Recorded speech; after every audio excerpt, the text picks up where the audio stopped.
ಈ gym trainer ಮಗುವನ್ನ ಒದ್ದಿದ್ಯಾಕೆ? ಕೊನೆಗೂ ಬಂಧನ ಆಯಿತು. ಆದರೆ ಆದಷ್ಟು ಬೇಗ ಜಾಮೀನಿನಿಂದ ಈತ ಬಿಡುಗಡೆ ಕೂಡ ಆದ. ನಮಸ್ಕಾರ, eDina.comಗೆ ಸ್ವಾಗತ. ನಾನು ಸಪನ.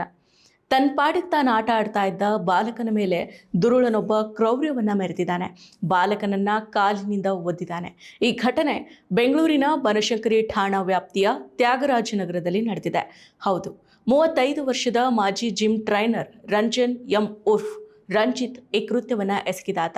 ಈತ ಇತ್ತೀಚೆಗೆ ಹಲವಾರು ಮಕ್ಕಳನ್ನ ಗುರಿಯಾಗಿಸಿಕೊಂಡು ಈ ರೀತಿ ಕೃತ್ಯಗಳನ್ನ ಎಸಗಿರೋದಾಗಿ ಬಯಲಾಗಿದೆ. ಏಕಾಏಕಿ 5 ವರ್ಷದ ಪುಟ್ಟ ಬಾಲಕನ ಮೇಲೆ ಕ್ರೂರಿ ರಂಜನ್ ದಾಳಿಯನ್ನ ಮಾಡಿದ ಕಾರಣ ಬಾಲಕನ ಮೈಕೈ ಗಾಯ ಆಗಿದೆ. ಬಾಲಕನ ಹುಬ್ಬಿನ ಮೇಲೆ ಗಾಯ ಆಗಿದೆ.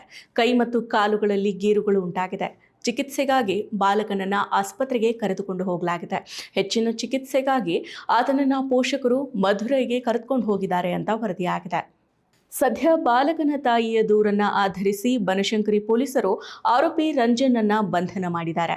ಲಾಲ್ಬಾಗ್ ಬಳಿಯ ದೊಡ್ಡ ಮಾವಳಿಯಲ್ಲಿರೋ ತನ್ನ ಮಾವನ ಮನೆಗೆ ಭೇಟಿ ನೀಡಿದ್ದ ಈ 5 ವರ್ಷದ ಪುಟ್ಟ ಬಾಲಕ ಓಲ್ಡ್ ಪೋಸ್ಟ್ ಆಫೀಸ್ ರಸ್ತೆಯಲ್ಲಿ ಡಿಸೆಂಬರ್ 14ರಂದು ಮಧ್ಯಾಹ್ನ 1:15ಕ್ಕೆ ಮನೆಯ ಹೊರಗಿನ ರಸ್ತೆಯಲ್ಲಿ ಇತರ ಮಕ್ಕಳ ಜೊತೆಗೆ ಬಾಲಕ ಬ್ಯಾಡ್ಮಿಂಟನ್ ಆಟ ಆಡ್ತಾ ಇದ್ದ. ಈ ವೇಳೆ ಅಲ್ಲಿಗೆ ಆರೋಪಿ ರಂಜನ್ ಟೋಪಿಯನ್ನ ಧರಿಸಿ ಮನೆಯಿಂದ ಹೊರಬಂದಿದ್ದಾನೆ. ಬ್ಯಾಟ್ ಹಿಡಿದಿದ್ದ ಬಾಲಕನನ್ನ ಗುರಿಯಾಗಿಸಿ ಓಡಿ ಬಂದು ಒದ್ದಿದ್ದಾನೆ. ಆ ಬಳಿಕ ಏನೂ ತಿಳಿಯದಂತೆ ಅಲ್ಲಿಂದ ನಡೆದುಕೊಂಡು ಹೋಗೋದು ಈ ದೃಶ್ಯದಲ್ಲಿ ನೀವು ಸ್ಪಷ್ಟವಾಗಿ ನೋಡಬಹುದು.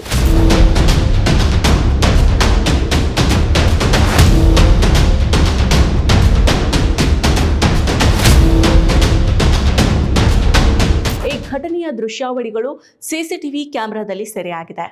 ಮಗುವಿನ ತಾಯಿ ಘಟನೆ ನಡೆದ ದಿನಾನೇ ಪೊಲೀಸ್ ಠಾಣೆಗೆ ದೂರನ್ನ ನೀಡಿದ್ದಾರೆ. ಈ ಹಲ್ಲೆ ನಡೆದಿರೋದು ಉದ್ದೇಶಪೂರ್ವಕವಾಗಿಯೇ ಅಂತ ಆರೋಪ ಮಾಡಿದ್ದಾರೆ. ಇನ್ನು ಸಿಸಿಟಿವಿ ದೃಶ್ಯಗಳು ಘಟನೆ ನಡೆದಿದ್ದನ್ನ ದೃಢಪಡಿಸಿದೆ. ಬಂಧಿತ ರಂಜನ್ ಮಾನಸಿಕ ಅಸ್ವಸ್ಥ, ಮನೋವೈದ್ಯಕೀಯ ಚಿಕಿತ್ಸೆಗೆ ಒಳಗಾಗ್ತಾ ಇದ್ದಾನೆ ಅಂತ ಹಿರಿಯ ಪೊಲೀಸ್ ಅಧಿಕಾರಿಯೊಬ್ಬರು ದೃಢಪಡಿಸಿದ್ದಾರೆ. ವಿಚಾರಣೆಯ ಸಮಯದಲ್ಲಿ ರಂಜನ್ ಹಲವಾರು ಮಕ್ಕಳ ಮೇಲೆ ಹಲ್ಲೆಯನ್ನ ನಡೆಸಿದಾಗಿ ಒಪ್ಪಿಕೊಂಡಿದ್ದಾರೆ.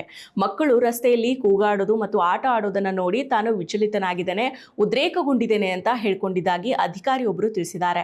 ಅವಿವಾಹಿತನಾದ ರಂಜನ್ಗೆ ಯಾವುದೇ ಕ್ರಿಮಿನಲ್ ಹಿನ್ನೆಲೆ ಇಲ್ಲ. ದೂರು ದಾಖಲಾದ ಬಳಿಕ ಆತನನ್ನ ಬಂಧಿಸಿದ ಪೊಲೀಸರು ನಂತರ ಜಾಮೀನಿನ ಮೇಲೆ ಬಿಡುಗಡೆ ಮಾಡಿದ್ದಾರೆ.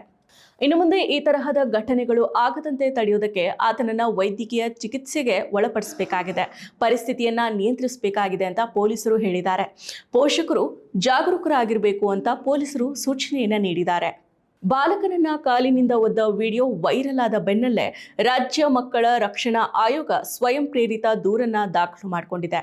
ಆರೋಪಿ ವಿರುದ್ಧ ಕಾನೂನು ಕ್ರಮವನ್ನ ಜರುಗಿಸಿ ತನಿಖಾ ವರದಿಯನ್ನ ನೀಡುವಂತೆ ಪೊಲೀಸರಿಗೆ ನಿರ್ದೇಶನವನ್ನ ನೀಡಿದೆ. ಆರೋಪಿ ಕೆಲ ತಿಂಗಳಲ್ಲಿ 3-4 ಮಕ್ಕಳ ಮೇಲೆ ಹಲ್ಲೆ ನಡೆಸಿದ್ದಾನೆ ಅನ್ನೋದು ಗೊತ್ತಾಗಿದೆ. ಹೀಗಾಗಿ ಮಕ್ಕಳ ಪೋಷಕರನ್ನ ಸಂಪರ್ಕಿಸಿ ದೂರನ್ನ ಪಡೆಯುವಂತೆ ಸ್ಥಳೀಯ ಪೊಲೀಸರಿಗೆ ಸೂಚಿಸಲಾಗಿದೆ. ಆರೋಪಿಯ ಮಾನಸಿಕ ಸ್ಥಿಮಿತತೆ ಬಗ್ಗೆಯೂ ವೈದ್ಯರಿಂದ ಮಾಹಿತಿಯನ್ನ ಪಡೆಯಲಾಗುವುದು ಅಂತ ದಕ್ಷಿಣ ವಿಭಾಗದ ಪ್ರಭಾರ ಡಿಸಿಪಿ ಬಾಬಾಸಾಬ್ ನೇಮಗೌಡ ಅವರು ತಿಳಿಸಿದ್ದಾರೆ.